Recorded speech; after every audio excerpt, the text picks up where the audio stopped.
Happy Festivus, everybody. How's it going? We are here to air grievances and say something nice about somebody that we don't Fuck that like. Oh yeah. Hey, this was your idea. Remember that? It was. Would you care to explain what the Festivus is? So Festivus comes from an iconic Seinfeld episode where it's a non-denominational, non-religious holiday around the Christmas time, where you gather the family around the aluminum pole and you perform feats of strength and you air your grievances. It's a way to clear the air and just get all the shit out to be prepared for the new year. But no tinsel, because it's distracting. I did. My wife sent me a picture from somebody at work. It was a silver pole, and it said "for the rest of us" on a sticky note. I was like, exactly. That's good. And so I figured we'd bring that into the fantasy rugby Yanks. We did it last year. And it was a very popular episode, actually. It's enjoyable. I was actually pleasantly surprised by that. So the airing of grievances. That's pretty self-explanatory. We talk about shit that's annoyed us this year. Or for a while, but yes, mostly for this year. Mostly this year. And the feat of strength, the ultimate feat of strength, saying something nice. Is saying something nice about somebody you don't like or something you don't like. For instance, last year, I think my feat of strength was to say something nice. I said something nice about French rugby. Yeah, you did. So I said something nice about Dai Young. Right. But the start is the airing of grievances. Yeah. So where going first got here? A lot of bones to pick with all you fuckers. I got a lot of bones to pick too. I had an easy time figuring out which ones I wanted to put out of here, though. So I'll let my colleague Jared have first crack at the airing of grievances. Hooray, ladies first. Oh wait. So grievance number one, and this would be of no surprise to anybody that's listened to this for longer than 5 seconds.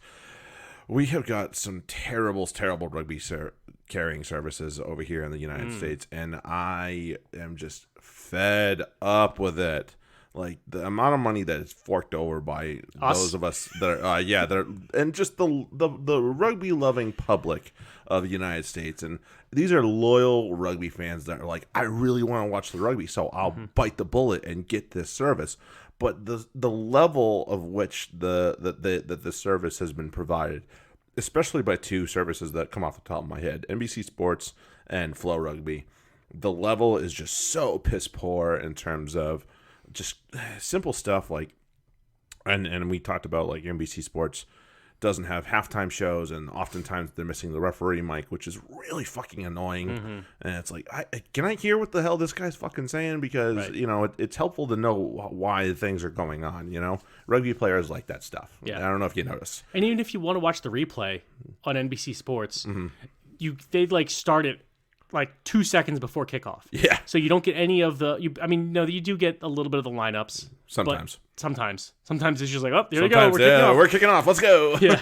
It's like, really well, wait, annoying. who's I need, so you got to sort out who the commentators Especially if there's are. been a drop in the lineup. You want to know that. Yeah. Like obviously we talked about Munster and Saracens in their last game. Peter Armani getting dropped late. I was like, we definitely wouldn't have found that out. Right. So it was like, oh, that's annoying. But anyway, and then obviously Flow Rugby's just been terrible for many years. Yep. It's not a mystery to anybody that's been around here for longer than 5 seconds. So it's two problems that I really, really, really would like to be addressed. Especially if we're going to continue to make rugby a thing here. People say a couple years ago when Saracens' match got overruled, more or less. I can't think of the correct term here, but did not get aired because they were waiting on qualifying for some stupid Indy open wheel racing. I don't know if it was Formula One. Qualifying was delayed by rain, so that was what stopped the Saracens match from being aired. I was so pissed, and this is obviously what caused me to bite the bullet. But just like NBC Sports in general, it's like, come on. And I won't say who it was, but he's like, oh, NBC's committed to rugby long term. Okay, well then you need to show it, because you can't be having delayed qualifying like tell them to go to another channel or put it on your app or something. And be like, oh, if you're waiting for the qualifying, it's going to be on the NBC app or something like that. That's a simple. Who gives a fuck about Who qualifying? gives a rest? If you care that much about open wheel racing, you are in the wrong country. Sorry, buddy. I know I'm probably in the wrong country for rugby, but fuck all. At least let me watch a match that's being played. Right. For God's sake, not delayed qualifying. So that's numero uno there. So my first grievance I have is against some commentators, and nobody in specific, because it's not something that I've noticed from specific announcers or commentators. I mean, I can think of a commentator that I'd love to smack, but that's a different story for a different day. But so a lot of sports are changing, and to my opinion, for the better. Especially and rugby to me is at the forefront of that, where they care a lot about the safety of the players more than anything else, and that's big because you play fucking 22 matches, in the Premiership plus all the the Champions Cup plus if you play for international club, There's just a lot going on. We want to keep the players safe, and what I fucking hate is when you see something that may it might have been something that was allowed a couple years ago but isn't now for good fucking reason, and the commentators are like, oh, back in my day that's fine, play on, no big deal. No, yes, that was fine in your day, but guess what, it's not that now day you're anymore. showing your age, asshole. Right, good job. That's all you're showing. Like, back in my day it was fun, somebody's laying on the other side of the ruck, you fucking boot them. I remember those days. Right, I do remember those days. That wasn't that long ago. No, it wasn't. But they've taken that out, and it was probably a good idea. It's a very good idea. So this came up with I'd smash people. The whining about, because it was Skelton gave somebody a face wash. Somebody a face wash. Or else maybe. No, who gives a fuck? Yeah, you got a little bit of a face wash. It was no big deal. There was nothing malicious about it. It was just a guy getting a little bit of get a little business there. A hand of the mug. It happens. But like 15 years ago, instead of a face wash, he's getting fucking tread on bad by fucking Will Skelton. And so it's like, okay, what Skelton did wasn't dirty, but it also wasn't, it wasn't the nicest thing, but it wasn't the worst thing you could do. But like, to go the other way is just like, some of these hits, like the elbows to the throat that we've seen in the last couple of weeks from runners on tacklers. Right. That shit's got to go. Yeah, and we can't have it. Yeah, okay, back in my day, you could do that. Well, guess what? That's not good. Yeah, like, that's how dudes end up with broken jaws and concussions and all kinds of shit. And fucking necks and let's not mess with the injuries necks. and shit Those hurt. like that. So we're cleaning up the game from things that used to be. Right. Let's leave the past in the past. If you want us to talk about it and joke about it, like, yeah, they let us do that shit all the time. Like, okay. That's one thing to do we about can that, talk but about to bitch about it. Yeah, we can talk about how silly it was, but let's live in the now. Don't need to bitch about it. I agree. Okay, number 2, and this is something that's definitely reared its ugly head in the last few weeks for me, and it's just it happened at the World Cup and da-da-da. Oh my lord, French refereeing, what the actual fuck? What the actual fuck? So here's the thing, and we've come to know French refereeing to be what it is. And the thing that baffles me is, how is one, World Rugby okay with this, and two, how are the French okay with being like the shitty referees? Like, they're just like, yeah, we'll be the shit referees that nobody likes. Why are you okay with that? Like, do you not have pride, or you simply just don't give a fuck? I'm guessing it's the latter, but still, like, to have the referee in the Saracens match right now, awful, just downright awful, misses calls left and right, and for both sides. This is not just a Saracens thing, and his decision making is very timid and very like, I don't want to make too many people mad. Shut up. You have the whistle. You have the cards. You get to make the decisions, dude. Right. It makes people mad when you don't make that decision. When you just kind of like let things play. It's like, what the fuck, dude? Like, how do I play you? Like, I don't know how I operate within what you want me to do because you're not talking to me. All that shit. Yeah. It makes people, like, trying to make people not mad makes them more mad. Yeah, it's like, just give me a goddamn decision, number one. Right. Number two, like, be consistent. Oh, yeah. That is the most frustrating thing for any athlete with any refereeing. And there's some that are always going to be super inconsistent, like balls and strikes in baseball. It's just how it is. It's happened. It's just how it is. And people are like, oh, robot umpires. I'm like, they tried that, and it was basically the same fucking thing. Yeah. So, no. But anyway, back to the whole French referee. Just, it boggles my mind.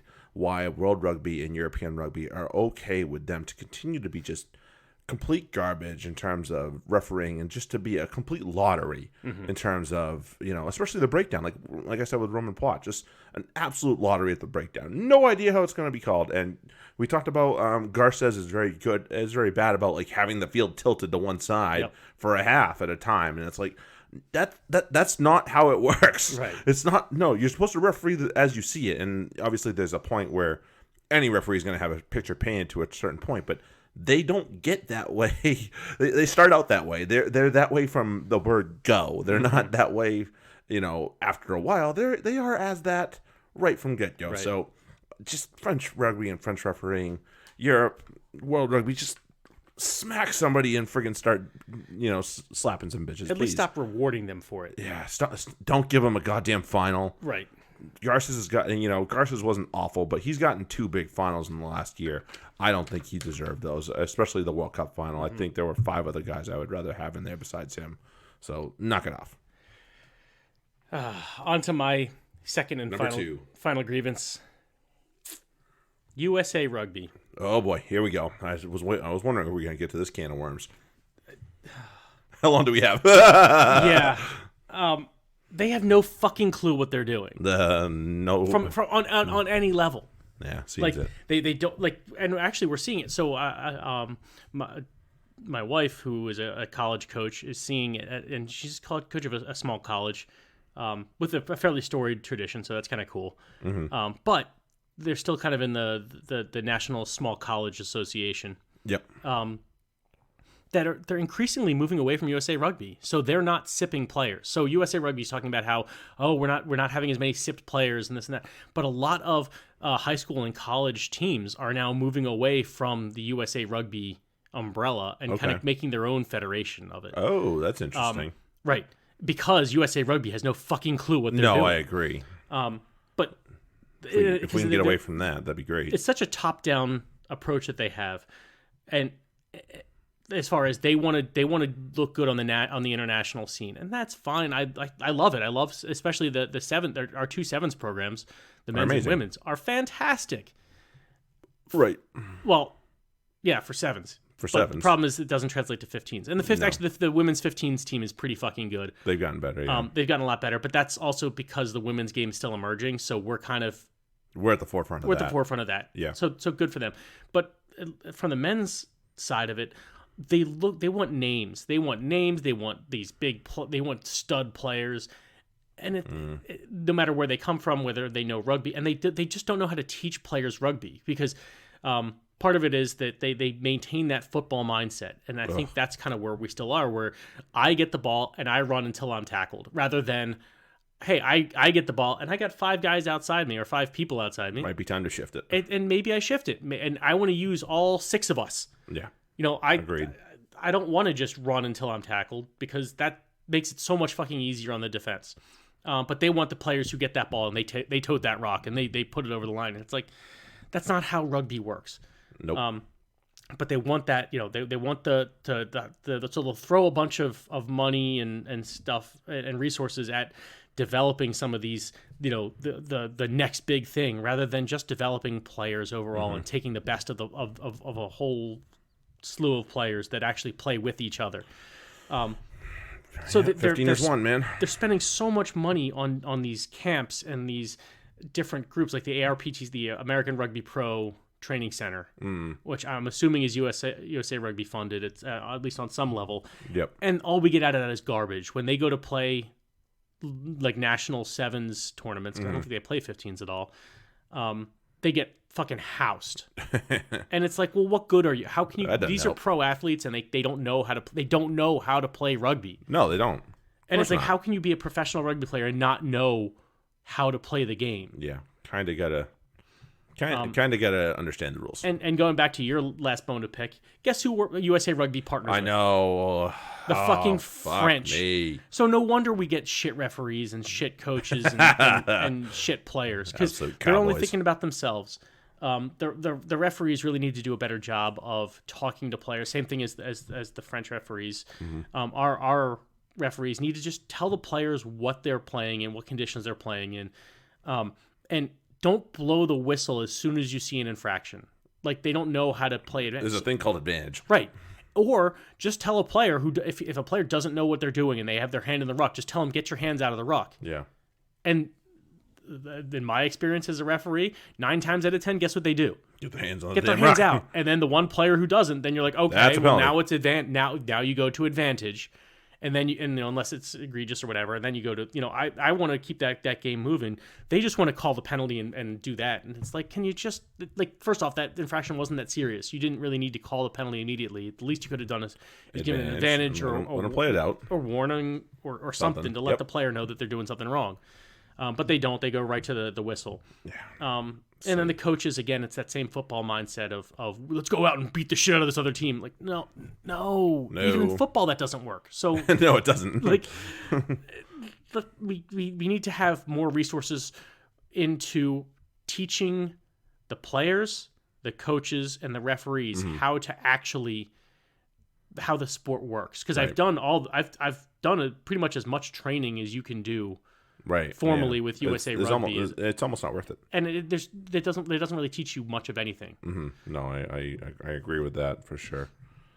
So they got to sort their shit out, and especially now that they're declaring bankruptcy and really Good God. it's basically falling apart with them. They got to fix their shit. I agree.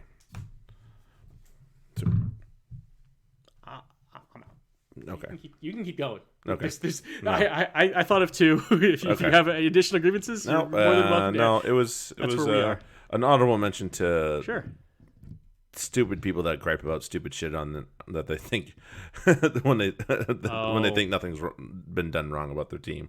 Also, don't, and this is for everybody, don't tweet at athletes when you're frustrated with your fantasy sports teams, because they give precisely 0 fucks about your fantasy sports team. So shut up. If I have added you, it's because I appreciate you. Yeah, don't be and that's the only reason to add somebody is because you like them. If you're gonna add somebody, be a dickhole. Positive place, not a negative. Like, oh fuck you, I was gonna do. No, that's not. They don't give a fuck anyway. So what's your point? All right, on to something nice, and feat of strength. There's a particular scrum half that we have had a lot of conversations Oh, fuck about. this, I'm out. There's two of them. Oh, okay. There's two of okay. them. All right. But I'm picking one of them. Okay. That I can think of. And he's Faf de Klerk.